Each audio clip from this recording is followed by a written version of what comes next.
मैं Aniruddh Tiwari Dronacharya civil service academy YouTube channel में आपका स्वागत करता हूं।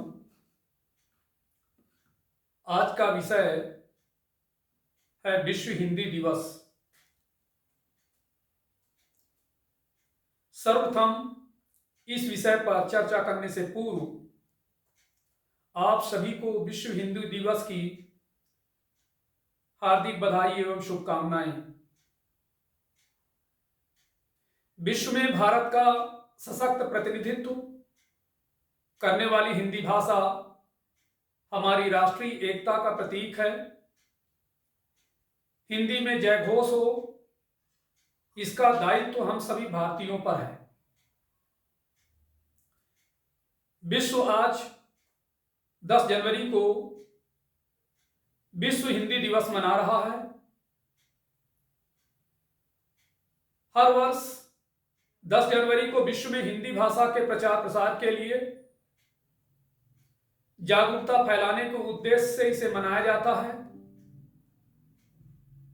इसके लिए निबंध प्रतियोगिताओं सहित कई तरह के कार्यक्रम आयोजित किए जाते हैं।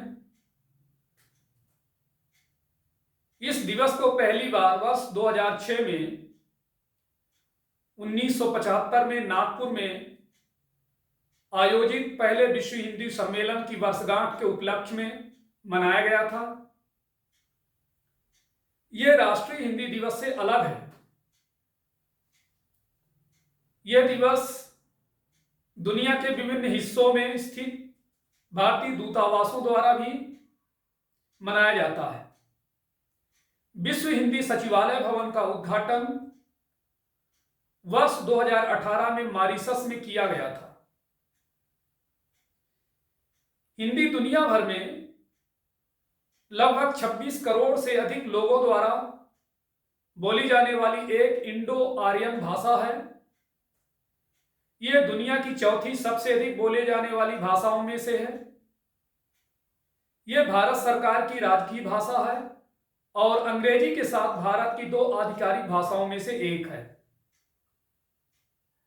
वैसे तो हमारे देश में बातचीत के लिए कई भाषाओं का इस्तेमाल किया जाता है, किंतु इनमें हिंदी भाषा का सर्वाधिक प्रयोग होता है। हिंदी हमारी राजकीय भाषा है।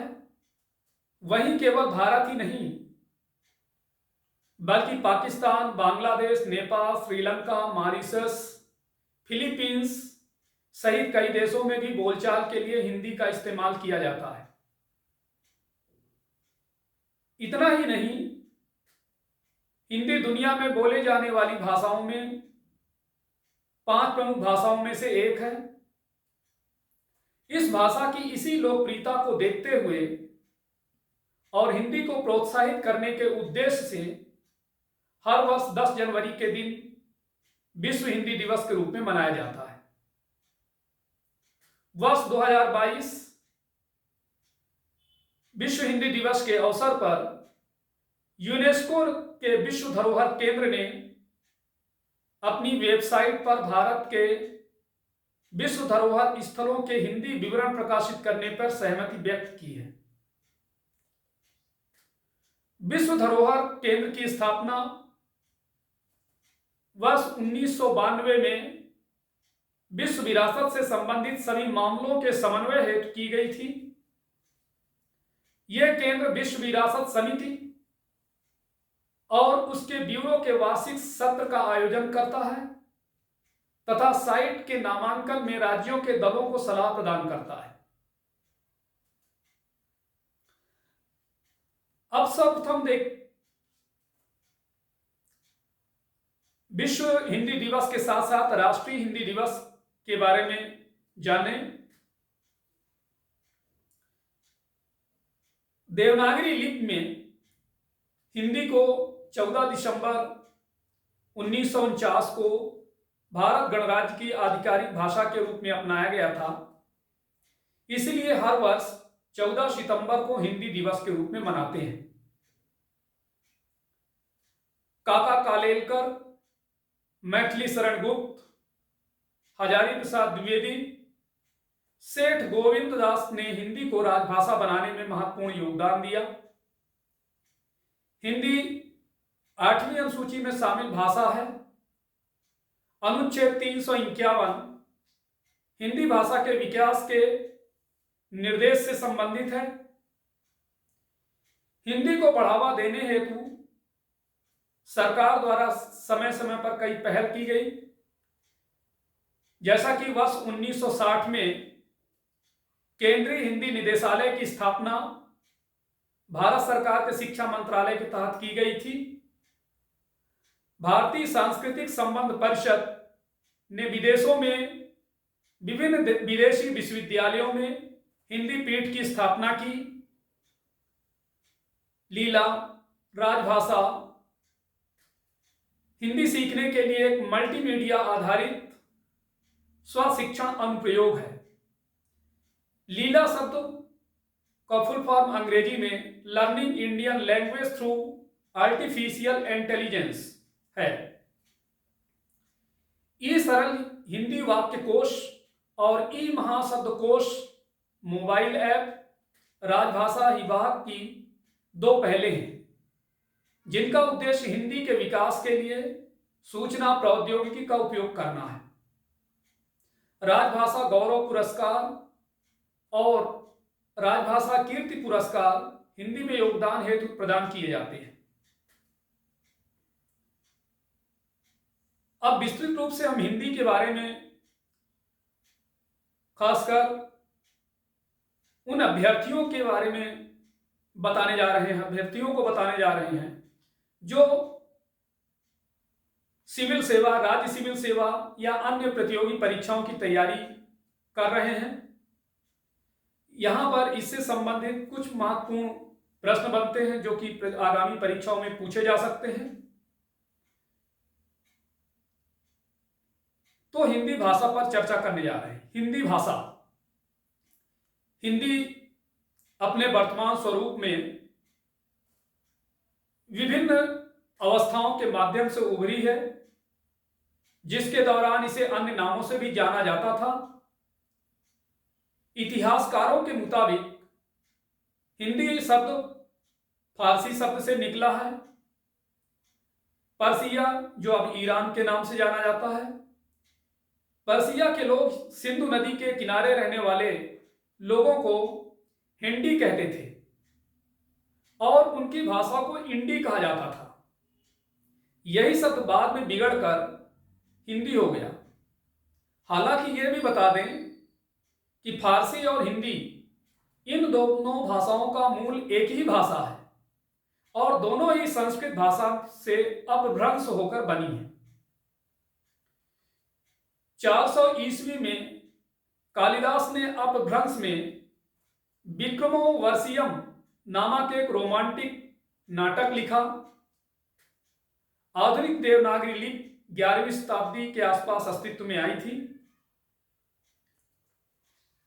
अब प्रश्न यह उठता है कि आखिर 10 जनवरी को विश्व हिंदी दिवस क्यों मनाया जाता है? इसके पीछे क्या रहस्य है? दरअसल पहली बार उस समय की तत्कालीन प्रधानमंत्री स्वर्गीय श्रीमती इंदिरा गांधी द्वारा वर्ष 1975 में नागपुर में विश्व हिंदी दिवस मनाया गया था। इसमें 30 देशों के 122 प्रतिनिधि शामिल हुए थे। इसके बाद वर्ष 2006 में तत्कालीन प्रधानमंत्री डॉक्टर मनमोहन सिंह ने विश्व हिंदी दिवस को औपचारिक रूप से मनाने की घोषणा की थी। ऐसे में क्योंकि पहली बार इस दिन को मनाने की पहल 10 जनवरी को की गई थी, इसी कड़ी में साल 2006 के बाद से हर साल इसे 10 जनवरी के दिन मनाया जाता है। साल 2024 के लिए विश्व हिंदी दिवस की थीम हिंदी पारंपरिक ज्ञान और कृत्रिम बुद्धिमत्ता है, जबकि पूर्व वर्ष 2023 में हिंदी दिवस की थीम थी हिंदी को जनमत की भाषा बनाना बगैर उनकी मातृभाषा की महत्ता को भूले। विदेश में 25 से अधिक पत्रिकाएं नियमित रूप से हिंदी भाषा में प्रकाशित की जाती हैं। साथ ही कई हिंदी कार्यक्रम भी प्रसारित किए जाते हैं। इतना ही नहीं, यूनाइटेड अरब एमिरात में तो एफएम रेडियो के कम से कम 3 ऐसे चैनल हैं जहां आप 24 घंटे हिंदी फिल्मों के गाने सुन सकते हैं। दुनिया भर में हिंदी की पढ़ाई को अब अंग्रेजी जितना अहम माना जाता है। इसी कड़ी में करीब 40 देशों के 600 से ज्यादा नामी गिरामी विश्वविद्यालयों, कॉलेजों और संस्थाओं में हिंदी पढ़ाई जाती है। इनमें भी अमेरिका की येल विश्वविद्यालय में साल 1815 से और जापान की टोक्यो विश्वविद्यालय में करीब 100 साल से ज्यादा समय से हिंदी का अध्ययन हो रहा है। दुनिया भर में करीब 75 करोड़ लोग हिंदी बोलते हैं, जिनमें 53 करोड़ भारत में मौजूद है। भारत के बाद सबसे ज्यादा नेपाल में बोलचाल के लिए हिंदी भाषा का इस्तेमाल किया जाता है।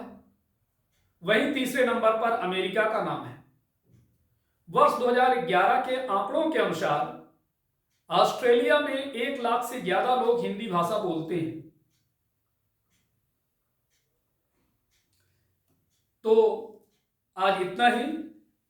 आप सबको पुनः विश्व हिंदी दिवस की बहुत बहुत हार्दिक बधाई और शुभकामनाएं। धन्यवाद।